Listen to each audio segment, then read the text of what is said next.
Hello, good people of YouTube, Mountbatten here, and boy, do we have a lot to talk about today. Over the past couple of days, several dev blogs were released. I normally don't cover these right away, because normally when one dev blog gets released, there is a series of dev blogs that gets released, and lo and behold, it has transpired once again. So I'm going to link to the dev blog in the description down below. You can find all of these dev blogs I'm about to read from there, so you can go check it out for yourself. So here we go with the first one that was released, ST.9.8, World Warships birthday and the Dockyard event. Alright, so again, please note that all information in the development blog is preliminary and subject to change during testing. Any showcase features may or may not end up in the main server. The final information will be published on our games website. So update 0.9.8 kicks off an event dedicated to 5 years of World of Warships. One of the main features of the update is the new temporary battle type with an uneven distribution of ships per teams, Asymmetric battle. One team will consist of a small number of Tier 7 to 8 ships, and another one will consist of a greater number of Tier 5 to 6 ships.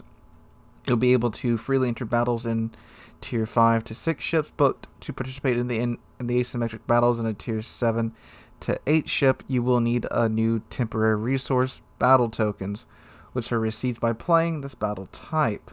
So it sounds like they're going to have a large number of lower tier ships face a small number of higher tier ships, and you can enter the battle in your low tier ships as much as you want for free, but you do have to earn battle tokens if you want to play the higher tier ships by playing the lower tier ships at first.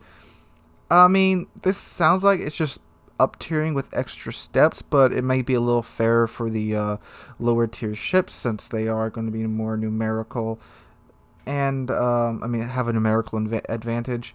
And I mean, it can be interesting, because the way the game works, the lower tier you are versus the higher tier ship, if you do damage to a higher tier ship, you earn more XP at the end of the match and credits. So I mean, this is an interesting thing they're doing. It's a temporary battle, so I assume this is kind of them testing it, so I'm interested to see where this goes. Alright, a new permanent campaign, 5 Ages of Navy, and a collection of the same name await players. Elements of the collection can be obtained only from the 5 Ages of Navy containers. These containers are obtained by completing tasks and missions of the campaign. And there's the things you need to, the collectibles, that's what they're called. And there's the containers, lovely jubbly. The rewards for completing the campaign and collection will be permanent epochal camouflages, which can be mounted on Tier 9 ships. It doesn't say how many they're going to give you, but honestly, that camo looks pretty sweet. I don't really like the historic camos, but the camos like this, they're tastefully done and not too over the top. I like these two. So that's a nice reward. Now, again, it doesn't say how many you can get. If it's anything like the last permanent camos, they give you like 3 or 4 of them to put on your favorite Tier 9 ships. So this will be interesting. Looks like the anniversary memorable flag and for Meritorious service patch were added to the game. The ways of obtaining these items will be announced later. In honor of the occasion, the designer table port was updated. I was confused. They had the pictures of the updated designers table, but not much else about it. So yeah, they updated the designers table. Again, that's one of the prettier looking ports. New patch, new flag, like just said. Dockyard is the big one. In update 0.9.8, players will be able to build the new American Tier 8 cruiser Anchorage. The shipbuilding rules are similar to the Hamburg Dockyard rules, but with the list of rewards changed. For example, you'll be able to receive 100,000 free XP for completing the 12th phase.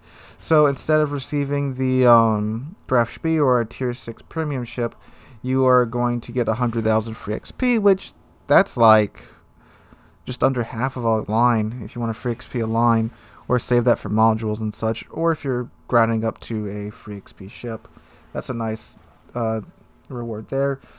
And it looks like at rank 5 you get 7,500 coal, you get some camouflages, 3 days premium time, more camo, special signals, the 100,000 free XP, more special signals, 5 containers, 10,000 coal, and then the Anchorage. Now the Anchorage is, for those of you that don't know, it's actually a very interesting ship. It's a Tier 9 cruiser, Tier 9 American cruiser, down tier to tier 8, and it has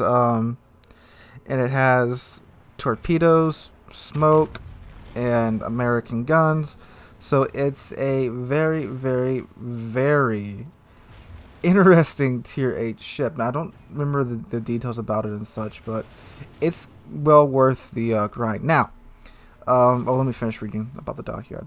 The event will span 2 updates, 0.8, 0.9.8 and 0.9.9. The construction process of the Dockyard is comprised of 20 phases. Each shipbuilding phase can be completed by finishing directives or by spending 1,750 doubloons per phase. In total, you can complete 18 to 20 shipbuilding phases by finishing directives without using doubloons. Anchorage and the National Camouflage, a commander with 10 skill points, a port slot, and a memorable flag will await you upon completing the 20th phase. I can't English this morning. If you decide to complete the shipbuilding at the Dockyard by using doubloons, you can still progress through the directives. However, in that case, instead of the usual rewards for completing the shipbuilding phases, you'll get 600 research points for each completed phase. If you had no access to the Research Bureau, you'll get it upon receiving research points. Bonus for victory. And 0.9.8 players will be able to receive a festive bonus for their first 30 of the update on all ships from starting from tier 5. Depending on the ship's tier and type, you'll get Water Warships anniversary camouflages, gift containers, and super containers. Okay, so backing up back to the Dockyard real quick. So, first off, the Anchorage's camo looks really cool. I like that. So, they haven't told us the directives just yet. Now, they have said it's similar to the Odin event, and if that is true, then this should be a fairly easy ship for most players to receive. The Odin directives, none of them were particularly hard, in my opinion. It was really just play the game, and the ones toward like the seventh stage, they were a bit more challenging, but nothing that you couldn't do. I went on vacation for a week and a half. I didn't play the game, and I've finished the directives upon coming back, and I've really only been grinding them the past 2 days because I want the steel to get the Shikishima, and they're not particularly hard or challenging in my opinion, except for like a couple in the last directive were kind of tricky. But if this is true, and the Anchorage event is extremely similar to the Odin event, and the directives are similar, then good job, Wargaming. I like the Dockyard in this style. It's accessible to most everybody, and you can get a premium ship, the Anchorage, which looks like it's going to be a very, very good premium ship, for like a 95% discount. Plus, you get all the rewards along the way. Now, this time the rewards are a little bit less. The rewards with the Odin were a bit more generous. I will say that. Now, again, you can get 17,500 coal. That's a whole lot of coal. But they removed the steel from the reward bar. But again, you still get premium time, 5 containers, and a lot of signal flags that will help you grind. And again, 100,000 free XP. That's nothing to bat at either. Now, the choice to replace the steel with the Research Bureau points, if you just buy the directives outright, the phases outright, that's interesting. I think a certain ship is coming to the Research Bureau that has been announced a while ago, and it's undergone several changes. And I think maybe it's coming out around the same time as this event, unless they're just really pushing the Research Bureau, or you want Siegfried, because the Slava, if you guys remember, was announced at the same event that the Siegfried was way back in the day, and the Siegfried came out in the Research Bureau.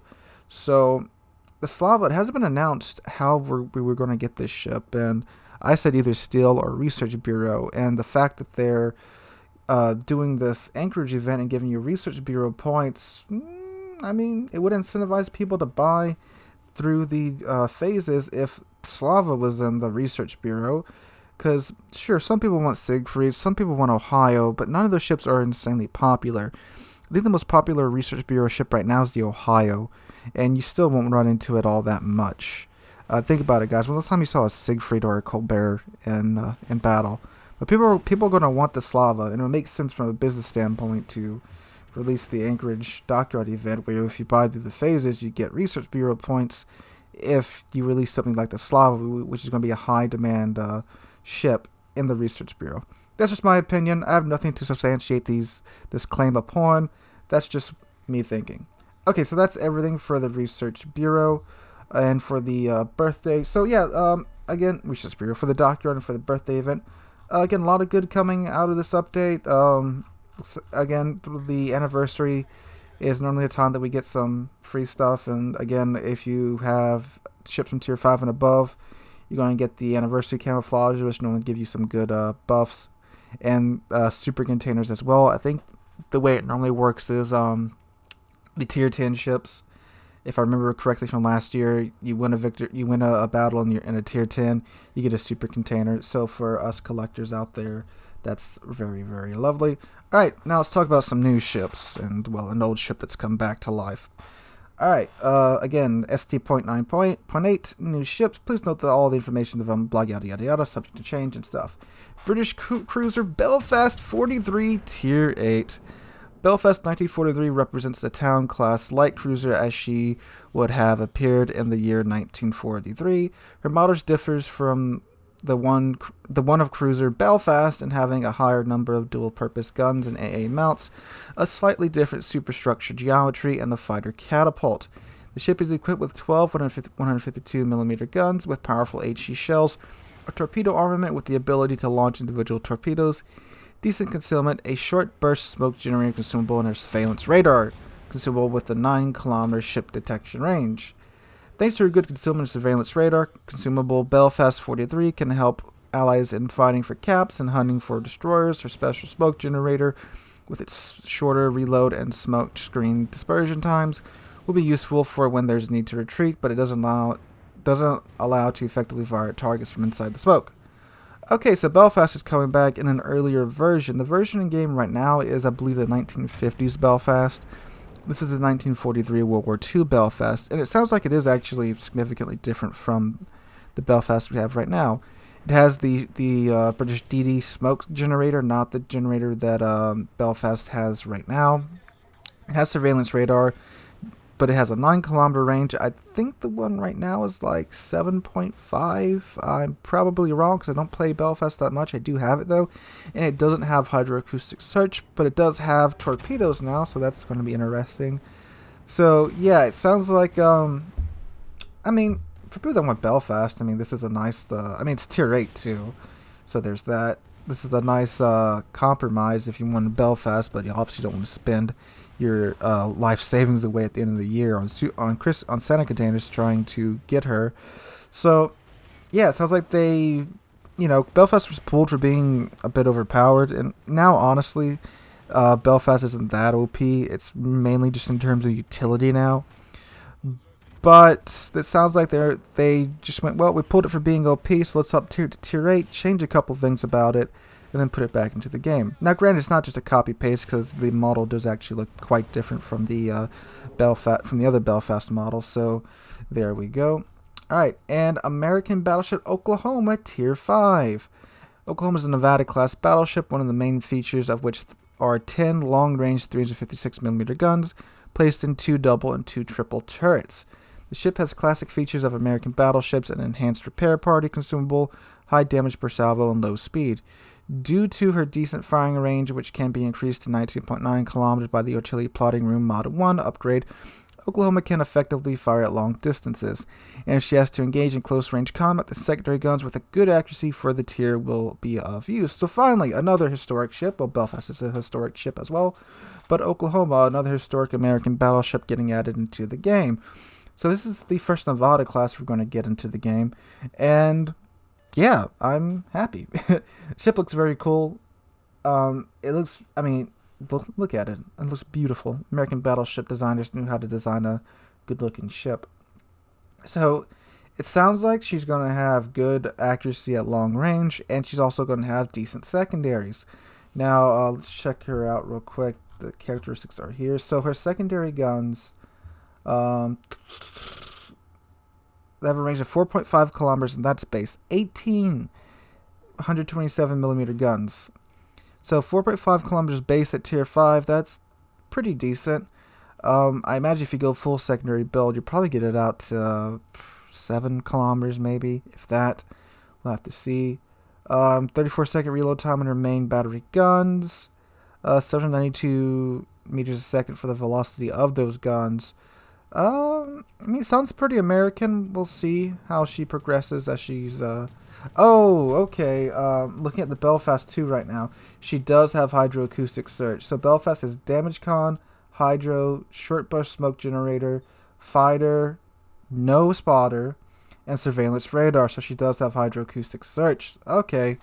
So she does get that. So yeah, she's still kind of a Swiss Army knife at tier 8. Okay. So we'll see how these ships progress. I know people are concerned about the Belfast coming back, but I mean, it's at tier 8 now, and honestly, with its HE, it's not even really HE spammy compared to modern ships that we have in the game now. She has a 9-second reload time on her guns too now. So, alright. One last one. Some changes to some test ships. Alright, ST.9.7 changes to test ships. Pommern, Sigma parameters reduced from 1.6 to 1.5. That's sad. Japanese Cruiser Kitakami Tier 10. Removed an option to install aiming systems mod O upgrade. Okay. Paulo Emilio, also known as the YOLO Emilio.